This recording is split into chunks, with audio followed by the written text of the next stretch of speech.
I'd done the tech check, but I got a new computer in between. So, so you're Uh, seeing. Yeah, it's clear now. It is clear now, Dr. Pratik. Go on. Okay, sure. Okay. Yes, I'm Pratik Chaudhary. I'm from Indore, of course, originally, but now working in the UK with a lot of technology, working with Partha. And I was just thinking maybe um, we would have talked a bit more about the education and the data collection that we've done together. But what I want to talk about here was just maybe the other end, the top end of technology, which is closed loops. And many of us know that there are a lot of single hormone closed loops available, certainly here in the UK. With Partha's help, actually, we've been able to roll out a big presentation, a big national rollout of closed loops. And there's a lot of points that, the actual human pancreas has insulin and glucagon. And so do we need a double hormone closed loop, or is a single good enough? So let's have a look at the data. These are my disclosures. And just to kind of start off with, I think Parth has shown you a lot of these data earlier, but even today in the Western world, there is a 10 to 15 year reduction in life with type 1 diabetes. That is great if you're diagnosed below 10, but even in countries with access to pumps and sensors, the average HbA1c, we know, is still around about 8%, and that's why they've got a loss of life. And you can see here, these are data from the Swedish registry. Even with an HbA1c of 6.9%, there is a 2.3 times higher death within the next 10 years, and a 2.92 higher death from cardiovascular risk. And as the HbA1c goes higher from 7, 8, 9, 10, that risk of cardiovascular death or death from any cause, A1C above 10%, it's 10 times higher over the next 10 years. And we know that it doesn't matter where you are. On the left is data from America. On the right, these are DPV's German registry, 40,000 Germans. T1D Exchange, 25,000 Americans. Swedish registry, again, about 30,000 Swedish people. And then the UK diabetes audit, that's got about 80,000 people with diabetes from the UK. And look, the average A1Cs, all between 8 to 8.5. These are all countries where pumps, sensors are reimbursed, where there's specialist services, people who are, arranged to give diabetes. It says this is very hard. But the progression of technology is really helping us bridge that gap. And we hope that people diagnosed in the last 5 years will not have that 10-year reduction of gap. And if you think about the progression of technology, standard technology was finger prick with multiple injections, and hopefully that's what most people in India are using. I'm aware there's still a number of places where standard of care is twice daily BD mix. And I think we really need to change that mindset, that is acceptable, that's okay to do that. In the UK now, I think standard of care, baseline care is Freestyle Libre, where you get continuous glucose monitoring. Person doesn't have to prick the finger, can just scan on the arm and get the data with injections. And now pretty much most people are almost on that. And then the next step, so we have a stepwise approach because it's centrally funded. If the person is not a target with Freestyle Libre and injections, we can give them an insulin pump. So with the pump and injections, you get the added benefit of the pump. And now what we're hoping is even with that, if people are not a target, we can go to the next level. And if you think about it, this is very similar to your process of in type 2 diabetes. You start off with someone with monotherapy, not at control, give dual therapy, not at control, give triple therapy. So that same mindset, the same process we've tried to apply in type 1 diabetes. And of course, the next one from there with single hormone is, do we need that extra jump to dual hormone? Now, of course, this picture is taken from an early system that was in testing. Commercial systems will not look like this. But you can see this is a small child wearing 2 sensors, wearing 2 pumps, one pump with insulin, one pump with glucagon. He's got a sensor here to collect the glucose, and then 2 infusion sites. This setup is not something that many of our children or patients would accept or would be willing to use long term for research study and to move things forward. Of course, they can. Just to show you how that progression works in real life in clinics here in the UK. As I said, standard, this is a patient I saw, you can see in May of 2021. A1C is 8.7%. He's on Freestyle Libre. You can see sugar levels are high during the day, and time in range is only 30%. So we do some basic steps, and we add education. We give the patient information on carb counting. We balance the insulin to carb ratio, and just give a bit of information and adjust things. We give him a really important piece of advice, which is we have to bolus, take the pre-meal insulin before the food. What's happening here is he's going high and then taking the insulin to come down. That same insulin taking pre-meal flattens out the glucose. And just with that advice, with one consultation with adjusting the insulin, we get him to 50% time in target. Okay, we're happy. 7.8%. Should we be happy with this? No, this person is not a target. Let's take the next step. So the next step is let's add in insulin pump therapy. We add in pump therapy, we gain extra 10%. So now I'm in May. So you can see that was the first consultation was 24th April to 7th May. We had the data. Then by the 8th of June, he's now using the information we've given him. And now by the, so this is just before, maybe I've got them mixed up, but then now 60% time in range. And then we put him on a closed loop, single hormone closed loop, and we're getting to 79% time in range. So every successive step of technology is gaining this person 10% time in range. And you can see here, time very low is down to 0. Time between 50 and 70 milligram per deciliter is 3%. The target is to be under 4%. So here with this is a Medtronic 780G system, we've got him running. So this is how the stepwise progress helps you get there. But closed loop isn't the kind of driverless car. It's not fill and forget. There's still things people have to do. To get the optimum out of the closed loop, he still has to count his carbs and adjust it. If he wants to do exercise, he still has to put on a temporary target, tell the pump, I'm going to exercise, let my sugar run a bit higher. He still has to know, when do I say there's a sensor error, the sensor is not calibrating, the sensor is reading something wrong. He's still using an instant pump. If you get a cannula site failure, sugars go high, he's got to recognize on a closed loop system, if my sugar is 250, it means I need to change my cannula. He still has to interact with this pump a few times. There's often times when it beeps, gives him an alarm, there's connectivity issues.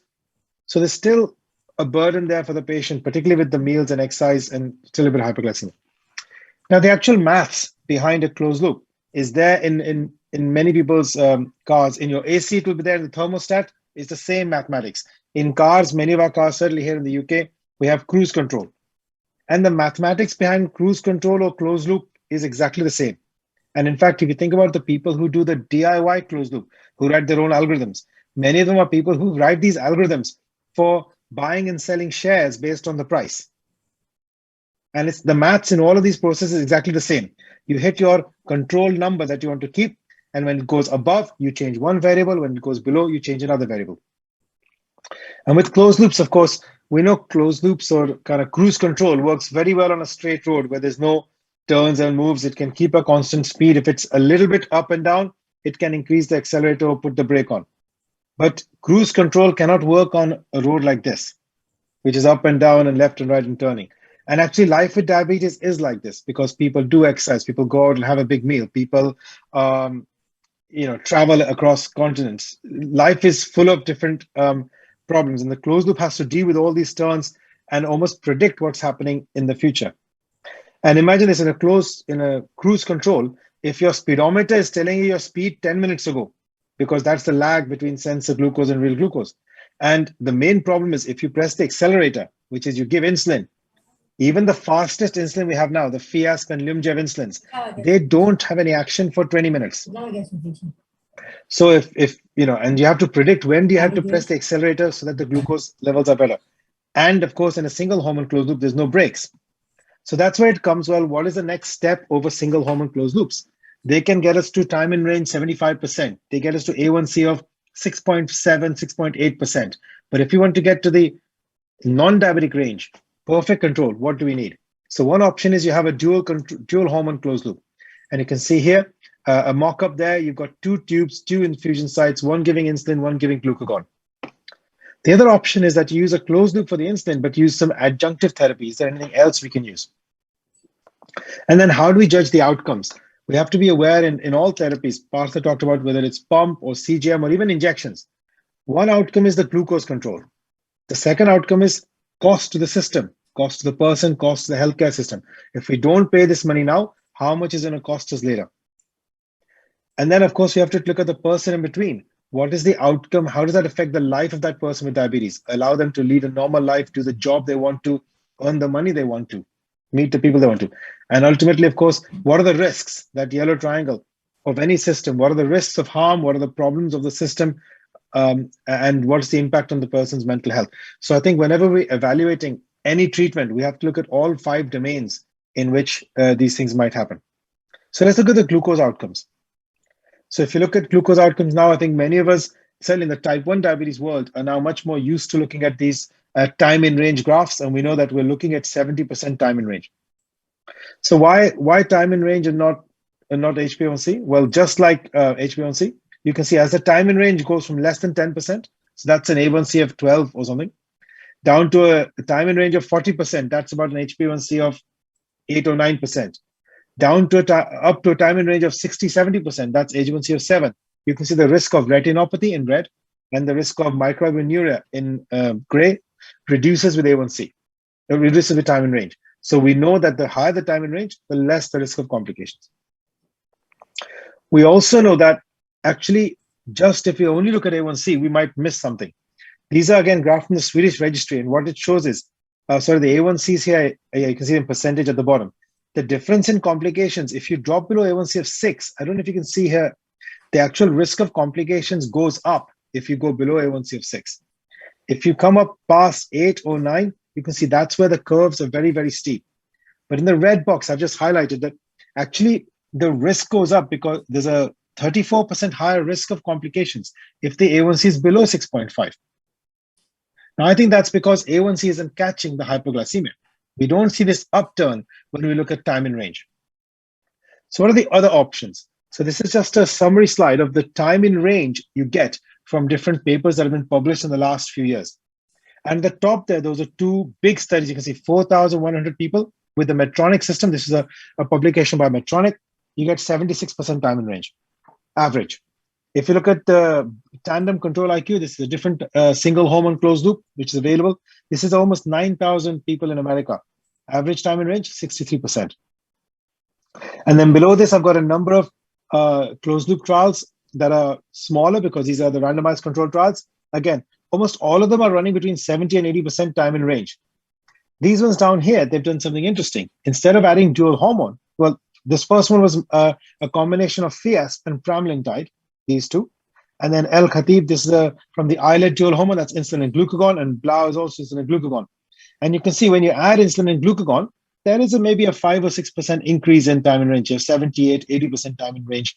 Maybe the hypoglycemia, instead of being 1 or 2%, is 0.5% in these patients. There's even some studies where they've looked at adding dapagliflozin, SGLT2 inhibitor, and see if that can help with the balance out the post-meal control. So lots of different things are being tried. When we put them in a meta-analysis, you can see all the different trials they're put in a meta-analysis, and what we're seeing is that on average, compared to best open loop therapy, so that you give a person a pump and a sensor, but the person has to use the pump properly, when you go to closed loop, there's about a 10% increase in time in range. What we're actually seeing in real world is much closer to these data. So this is on the left for tandem control IQ, and you can see average time in range, they're about 70%.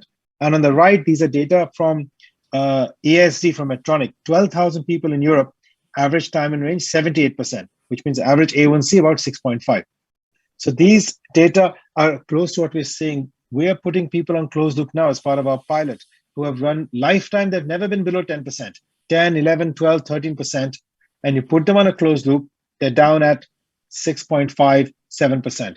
We bring them down slowly. Of course, we look at the eyes and we're giving them lots of counseling, and suddenly their life is different. They're saying, with so much less work, I just have to pre-announce the boluses. They're now getting superb control. We also have to say in India, a lot of these closed loops are not available, and a cheaper route to closed loops is DIY. So I'm aware there's a good group of people in India who are supporting patients, and the patients themselves are working with these closed loops, and they get an old pump that can Bluetooth. They use a small computer like a Raspberry Pi or an Edison chip, which are quite cheap. You have a power bank and a Dexcom, and you can collect it.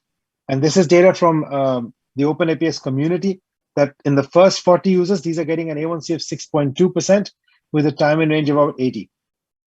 In our own center, when I was working in Kings, we compared a commercial system, Medtronic 670, with the people who are doing open source, build your own closed loops. And you can see there the homemade closed loops were giving 10% better time in range than the commercial systems. So the other thing, if you can't do single hormone closed loop, the other aspect you can look at is closed loop with adjunctive therapy. And this was an interesting study where the idea here is that we want to reduce the workload of the patient even more. So we want to reduce the need for the patient to have to announce a meal. So they used a single hormone closed loop, or they gave dapagliflozin on one side, and on the other study was they gave liraglutide. And in both of these studies, of course, using dapagliflozin or liraglutide reduced the post-meal excursions a bit, even when the meal was not announced. But still, there was a significant excursion. Whether you use GLP-1 or DAPA, you're still post-meal glucose is going past 250, even though your fasting or pre-meal was 110 with both. But you can see here, maybe with liraglutide, there's a slightly better reduction. You can see the glucose was 250 in the control setting, but with liraglutide, it's sat under 200. So maybe that's the way we can, we're adding costs, but reducing workload. And these are just the direction in which some of the research is going at the moment. I think we then have to consider the person-reported outcomes. How does the patient feel? And you can see here, dual hormone systems are complicated. You need different sites, different sensors, and until we can pull that together, they're going to be more burdensome, more cumbersome than a single hormone closed loop. Here's a system. You can see the size of this pump there, much, much bigger than what a normal pump or controller would be. And the dual hormone systems have to be really clever, because if you get an occlusion of only the insulin and you're pushing in glucagon, sugars are going to go really high. If you get an occlusion of the glucagon side, but the pump doesn't know this, it is going to give extra insulin because it thinks I've got brakes, I've got glucagon, I can prevent it. And actually, if you look at single hormone closed loops, most people say these are fantastic. They say they are satisfied with the glucose control. They're getting time in range of 70%. 90%, they're saying that my caregiver, my partner, my child, my parent is sleeping better. They've got stability.